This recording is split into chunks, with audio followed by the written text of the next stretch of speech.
اس کا ایگزیبیشن، اور اس ایگزیبیشن میں بہت سے لوگوں نے یہاں پارٹیسپیٹ کیا۔ میں ان کا بھی شکریہ ادا کرتا ہوں کہ وہ مینگو کو پروموٹ کریں۔ جو مینگو آم ہے اس کے کئی کوالٹی ہیں، ان میں ہیلتھ کے لحاظ سے بھی اور غذائیت کے لحاظ سے بھی اس کے بڑے فائدے ہیں۔ میں کہتے کہ وہ سیزنل ہو، آف سیزن نہ ہو۔ تو آج یہاں جو ایگزیبیشن ہو رہا ہے وہ سیزنل مینگوز کے اوپر ہو رہا ہے، اور ان میں سے بہت سے میری کانسٹیٹوئنسی سے بھی ہیں۔ اور میں سمجھتا ہوں ملتان کا جو مینگو ہے، ہم کلیم کرتے ہیں this is the best mango in the world, دنیا کے سب سے اچھے آموں میں سے شمار ہو۔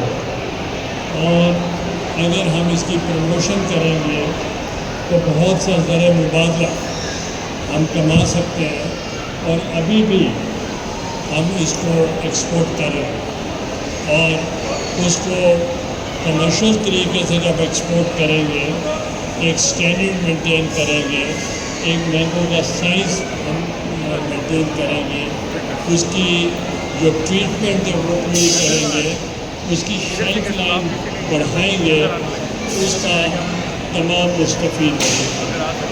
اور پوری دنیا میں جب میں ٹریول کرتا تھا تو ان کے دو ڈیمانڈ ہوتے تھے۔ میں چاہتا تھا کہ آپ کے لیے کیا تحفہ لائیں، تو وہ کہتے تھے ایک آم لائیں، دوسرا کنو لائیں، اور تیسرا باسمتی چاول لائیں، باسمتی رائس۔ یہ دنیا میں لوگ مانتے ہیں اس کا جو اروما ہے رائس کا، اور جو کنو ہے اور جو مینگو ہے اس کی بہت مانگ ہے۔ اور ملتان کے لیے جو بلو پوٹری ہے وہ بڑی کامیاب ہے، اور میں تمام سفیروں کو جب کوئی گفٹ دینا ہوتا ہے تو گیو دم بلو پوٹری ملتا ہے۔